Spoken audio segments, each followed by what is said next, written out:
efficace pour tout le monde. Bonjour. Bonjour. Je dois vous dire que ce que vous dites aujourd'hui, je l'ai lu dans l'état d'urgence de Michael Crichton, qui a justement dénoncé que l'effet que GIEC prétend que c'est CO2 qui influe sur la température. Et d'autre part aussi, s'il s'agit de cette théorie que c'est l'homme qui est responsable à la population humaine de pollution de notre planète, c'est dans le film de Kingsman qui s'est très bien présenté.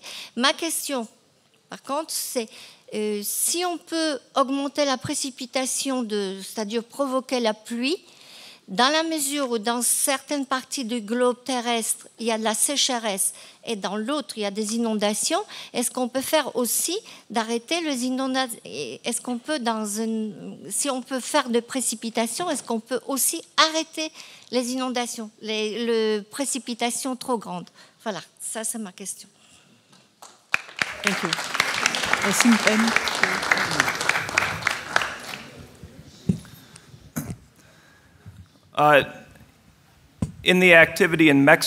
Dans les activités au Mexique, qui a eu lieu dans les années 90 jusqu'en 2008, ils ont eu 30 stations de ionisation justement pour déclencher justement des pluies, qui a montré que c'était possible.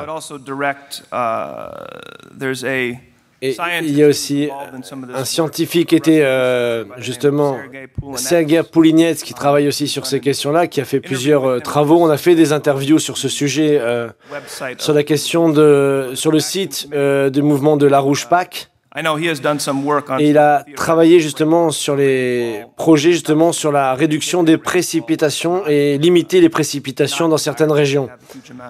Parce que parfois, il est nécessaire, comme vous avez tout à fait raison, de réduire les précipitations. Et il y a des études, ça commence en fait. Pour l'instant, il y a plus d'études justement pour faire tomber la pluie que de les arrêter. Et je sais qu'il y a des études au Mexico qui sont en train de travailler sur cette question spécifique. Qui vient d'être... voilà, bonjour. Des Antilles en particulier, de la Guadeloupe. Et je suis évidemment très sensible à ces questions de climatologie.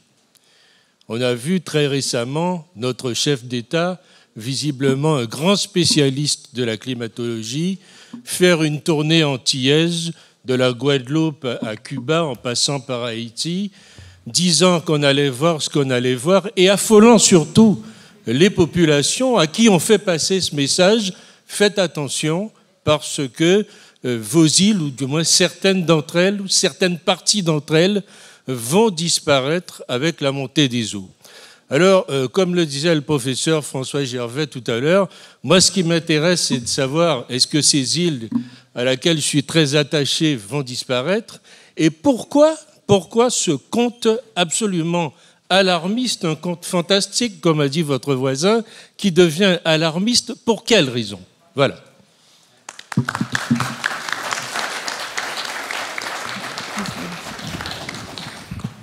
For the water level increase, sur la question de l'augmentation du niveau des eaux, j'avais une courbe que je n'ai pas montrée, j'aurais pu la montrer.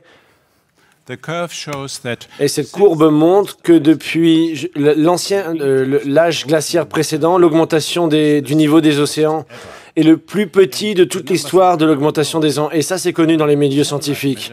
Les mesures satellites aujourd'hui nous donnent avec une extrême précision quelques millimètres d'augmentation par an. Et si vous prenez le mesurement sur les côtes, sur le long des côtes, c'est à peine 0,2 mm sur des centaines d'années. Donc si on prend les mesures sur les côtes, c'est 11 cm. Et si vous ne les croyez pas, c'est 23.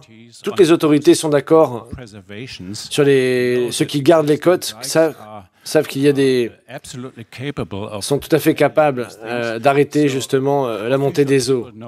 Et les gens savent, en fait, connaissent ces chiffres précisément, qu'il n'y a rien de vrai sur ce catastrophisme de l'augmentation du niveau des eaux et la disparition des îles, mais c'est créer la peur parmi la population et les exploiter par ce mécanisme et de payer, justement. Et ça, tout ça est très bien documenté. Il y a c'est 3 mm par an. C'est à peine quelques millimètres par an. 3 cm et 1 si on croit le mesure réel. Donc c'est totalement insignifiant. Et ça, vous pouvez trouver tous les courbes. Tout à fait ce que dit le professeur Weiss. Il y a une formule que j'avais trouvée assez intéressante. Les océans montent, sauf autour des îles, où là, effectivement, les marégraphes montrent que ça ne monte presque pas, enfin difficilement mesurable. Et que toutes les prévisions catastrophiques du film d'Al Gore sont absolument fantaisistes.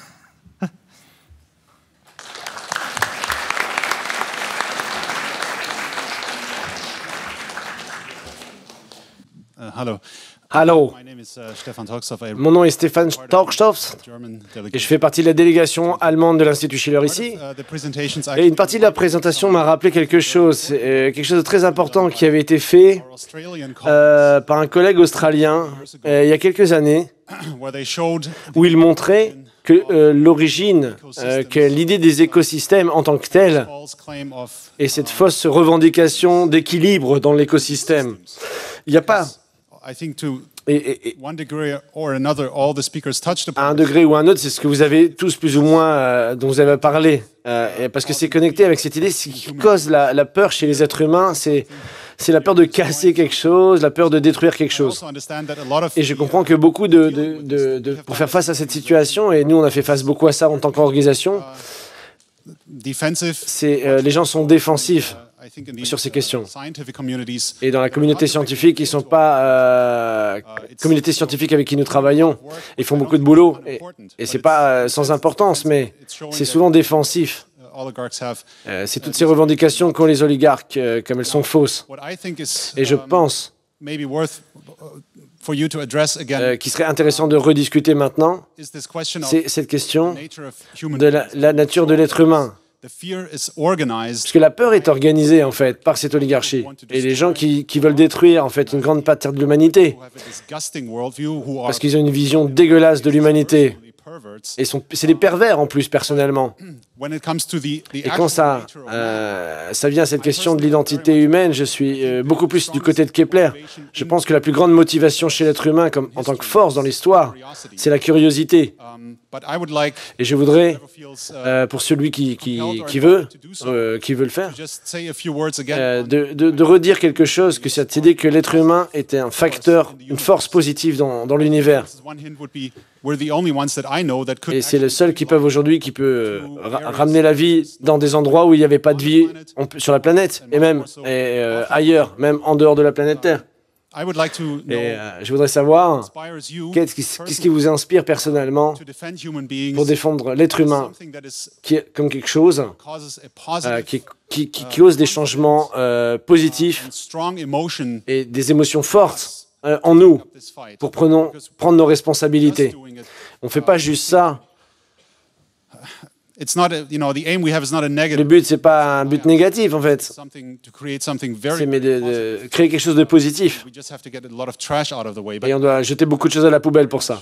Et je suis curieux de savoir un peu, parce que vous avez présenté beaucoup, justement, dans les détails, hein, dans les limitations du temps que vous avez, mais c'était un arc de pensée. Et si vous avez plus de choses à dire sur cette idée que la force, ces choses positives pour lesquelles nous nous battons et pas se défendre contre la stupidité. Merci.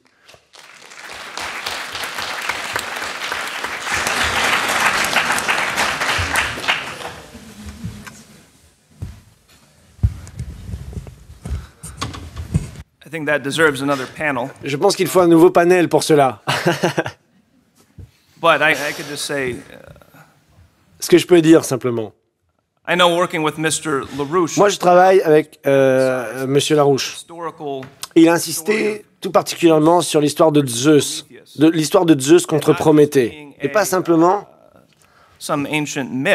un mythe ancien, mais comme un reflet finalement de principes réels de l'histoire. Un vrai regard de l'intérieur des processus historiques.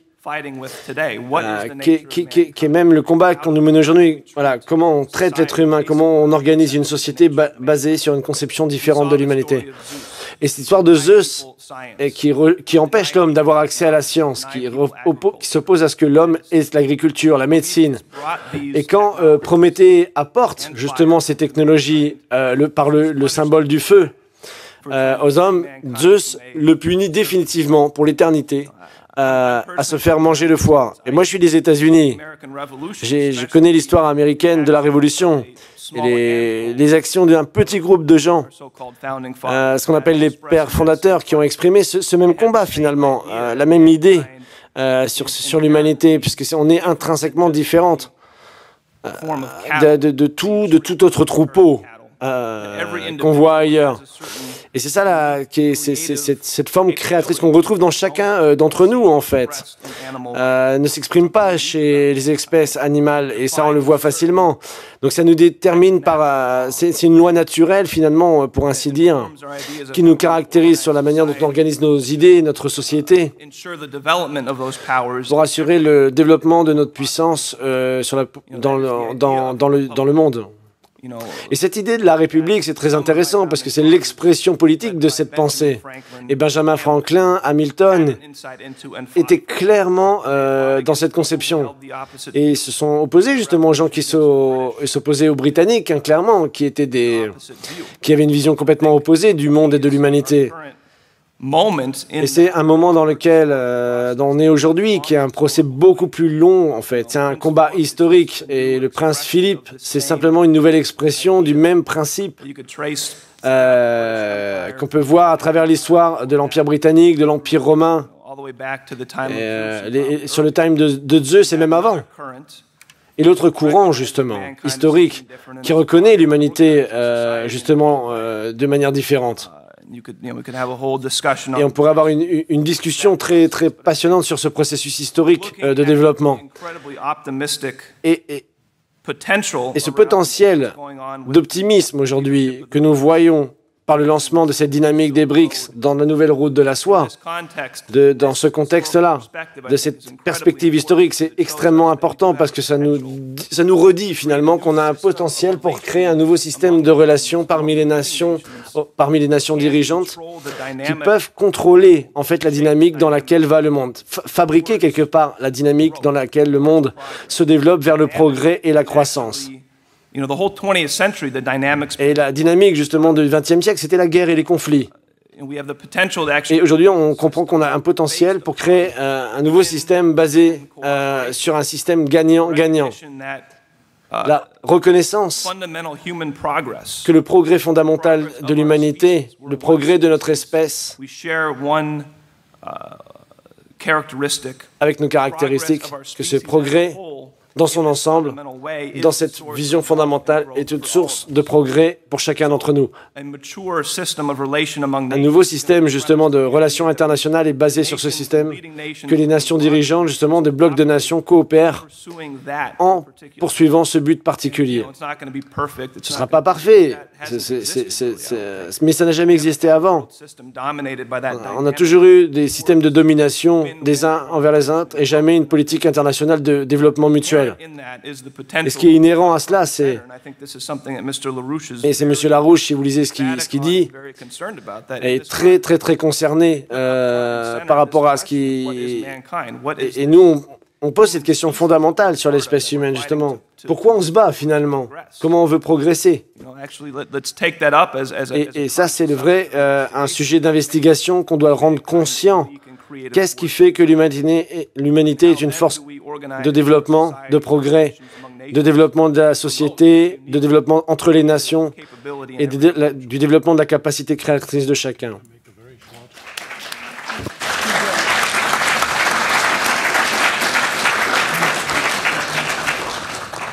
Je voulais simplement très court une addition. On ne peut pas, sur les principes philosophiques supérieurs, dériver une justification pour les choses qui sont existantes, comme l'humanité.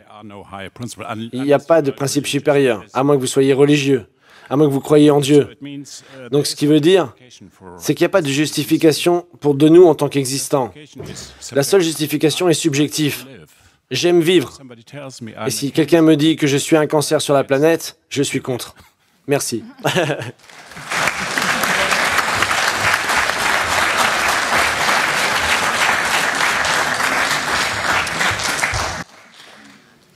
Peut-être que cela est justement un petit peu la trace qu'il y a quelque chose, disons, de supérieur. Mais moi, je pense qu'il y a vraiment une chose qu'il faut que nous puissions comprendre profondément. C'est ce que l'oligarchie veut réellement tuer en nous et que nous puissions réellement l'intégrer profondément, en prendre réellement conscience pleinement en nous. Ça a été aussi un des combats de Jaurès dans beaucoup de ses discours, de faire comprendre qu'il y a une puissance, il y a une force en chaque être humain et en l'humanité entière qui réside dans sa confiance, en sa capacité de jugement, dans sa confiance en elle-même, même presque dans ses intuitions, dans sa capacité à savoir si une chose est bonne ou si une chose est mauvaise. Et là, ça touche la question de l'optimisme également, qui est vraiment une des choses que l'oligarchie veut tuer. Je ne sais pas si vous avez déjà fait l'expérience, que ce soit ces 2 jours passés, ou même quand nous avons fait quelques concerts ou quelques introductions musicales, ou même par le passé dans votre vie, de pouvoir écouter un morceau de musique et de ressentir vraiment profondément en vous un sentiment de quelque chose qui est de l'ordre de l'unité, qui est de l'ordre de quelque chose d'harmonieux, de plein et qui résonne, qui n'est pas simplement une illusion, mais qui résonne réellement avec quelque chose autour de vous. Et quand on est pleinement en phase avec ça, je pense qu'on peut avoir de bonnes raisons de se dire que l'humanité est un principe qui a toute sa part dans l'univers, qui n'est pas là par hasard. Voilà.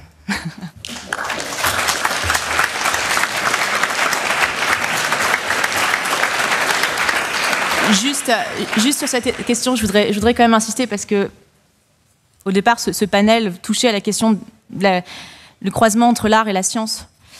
Et il y a une très très belle chose que Jaurès dit sur la musique et qui n'est pas du tout évident pour nous aujourd'hui.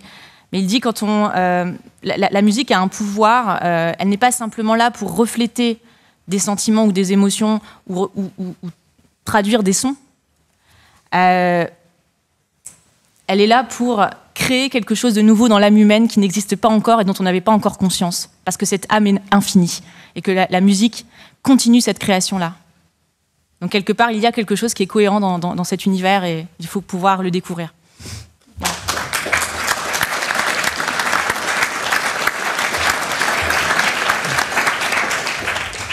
Alors justement, Benjamin Bach de Solidarité et Progrès. Alors justement, en parlant de cohérence, je voulais en poser une question à Monsieur Gervais.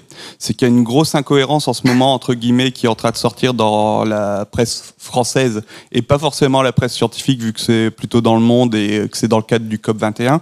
C'est-à-dire, il paraîtrait qu'il y aurait effectivement eu un réchauffement climatique ces 15 dernières années, mais qu'on a trouvé d'autres moyens de le mesurer par des mesures au sol. Et ça vient juste de sortir du chapeau. Et en fait, je voulais demander à Monsieur Gervais qu'est-ce qui est possible d'utiliser pour démolir cette contradiction, parce qu'ils sont quand même en train d'avouer qu'il y a une contradiction dans les données physiques. Alors, s'il y a une chose qui horripile un physicien, c'est de se dire qu'on change des mesures qui ont été faites il y a 50 ans ou il y a 100 ans. Les mesures qui ont été faites il y a 50 ans ou il y a 100 ans, elles sont telles quelles. Il n'y a pas à les changer, il n'y a pas à les tripatouiller, il n'y a pas à les bidouiller. C'est insensé, c'est absurde en plus. Donc, sur les mesures qui ont été faites, et maintenant la façon dont certains climatologues ont de les pousser dans un sens ou dans un autre pour que ça se rapproche un peu de leur modèle, même si c'est encore très loin, c'est absurde, on ne peut pas faire ça. Alors les mesures les plus proches, c'est ce sur quoi j'ai insisté, ce sont celles qui se font par satellite. D'une part, parce que les mesures, le professeur Weiss l'a monté tout à l'heure, ces mesures ont été faites, les plus anciennes ont été faites uniquement en Europe. Parce qu'il n'y avait pas de thermomètre ailleurs pour mesurer. Aujourd'hui, on a les mesures les plus précises. On a des satellites qui font régulièrement le tour de la Terre, qui mesurent la radiance qu'ils reçoivent, dont ils déduisent la température et l'évolution de la température, donc mesurée strictement dans les mêmes conditions. Ça, il faut y attacher de l'importance, Et la dernière, un des gros reproches, il y en a eu plein d'autres de fait, j'ai vu plein de critiques sur l'article en question, mais un des reproches qu'on peut leur faire, c'est qu'ils n'ont même pas cherché à comparer leur tripatouillage avec les mesures faites par satellite, ce qui est insensé.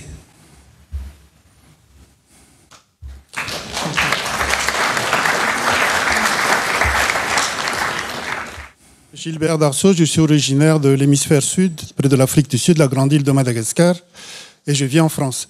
Donc ma question est comme celle de ma collègue qui est passée devant moi. Quand je regarde dans mon pays, quand je suis né, le ciel est toujours bleu. Quand j'arrive dans les pays occidentaux, vers l'âge de 18, 20 ans, un peu plus, je regarde le matin, le ciel est un peu bleu, et on a des traces de ce qu'on appelle les chemtrails.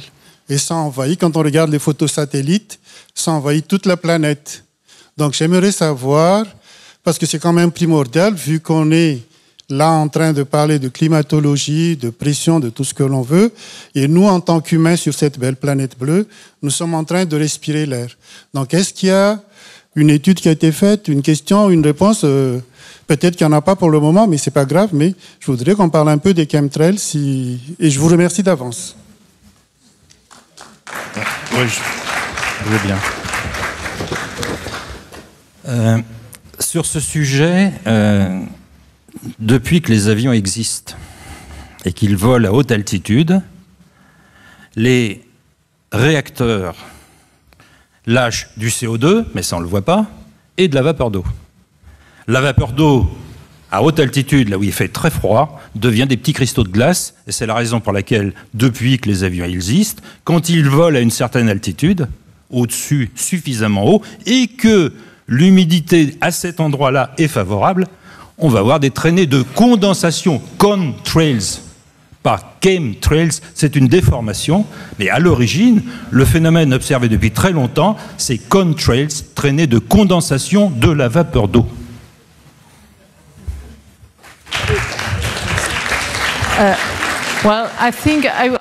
Je pense que je voudrais dire un mot à propos de ça, parce que quand on parle de climat, généralement, ça amène beaucoup de questions qui, des fois, parfois, ne sont pas vraiment scientifiques. Je pense que c'est le professeur Gervais qui disait à un moment donné, a rappelé qu'il y a beaucoup, que le climat est pour amener la peur, justement, et on utilise des choses, l'irrationnel, en fait, dans la population. Et on utilise des choses irrationnelles pour manipuler les gens. Et aussi, il y a un agenda politique avec ça. Et je pense que c'est très intéressant de voir, justement, de garder de tout ce qui a été dit aujourd'hui, en fait, avec la considération du sommet climatique qui aura lieu à Paris. Et d'être clair que ce qui est dit officiellement sur les changements climatiques et à ce but politique qu'il y aura ce sommet climatique qui aura lieu. Ce sera un événement international.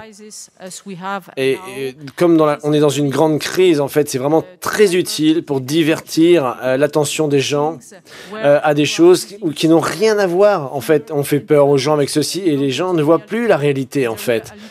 Et la réalité maintenant, et c'est un monde comme on l'a dit, en fait, qui est au bord d'une guerre thermonucléaire au niveau international. Et ce qu'on a vu avec le député grec qui nous a parlé, on a peut-être la Grèce qui va sortir de l'euro, de l'Union européenne. Et c'est une possibilité. Et bien sûr, dans ce contexte, on a tous ces gros médias, tous ces grands événements qui sont préparés et qui sont utilisés pour les gens, pour les focaliser, pour qu'ils deviennent totalement irrationnels, en fait. Et ce qu'on fait ici, justement, ce qu'on veut accomplir ici, c'est que, enfin, les gens utilisent leur esprit pour réfléchir, justement, sur ce qui est vraiment la science. Et on a eu justement ce panel cet après-midi a amené des réponses de beaucoup de matériel, on pourrait dire, pour réfléchir à ça. Et vous savez, reconsidérer qu'est-ce que l'esprit humain. Et je pense que c'est très important, cette question de l'optimisme. On n'est pas là pour succomber à l'irrationalité de cette oligarchie financière qui veut que la population tombe. Ils veulent que les gens deviennent irrationnels. Et quand ils deviennent irrationnels, ils sont facilement manipulés. Ça, c'est un point. Et je pense, bien sûr, elle a parlé à propos de Jean Jaurès, plus sur la question de la culture. Et je pense qu'Elga rajoutera quelque chose à ce sujet, mais la question de la culture est absolument liée à ça. Si vous avez une culture qui élève les gens à comprendre, qui ennoblit, alors les gens ne veulent plus devenir irrationnels. Ils ne se laissent pas manipuler. Pourquoi nous voulons une renaissance de l'art classique ici? Parce que ça pose cette question, leur esprit en fait, de comment ils fonctionnent. Qu'est-ce qui est humain en fait? Et c'est à travers l'art classique que les gens trouvent en eux-mêmes. Ils se rappellent qu'ils sont êtres humains. Et quand vous êtes un être humain, vous ne pouvez pas accepter toutes les choses qu'on vous balance irrationnellement partout.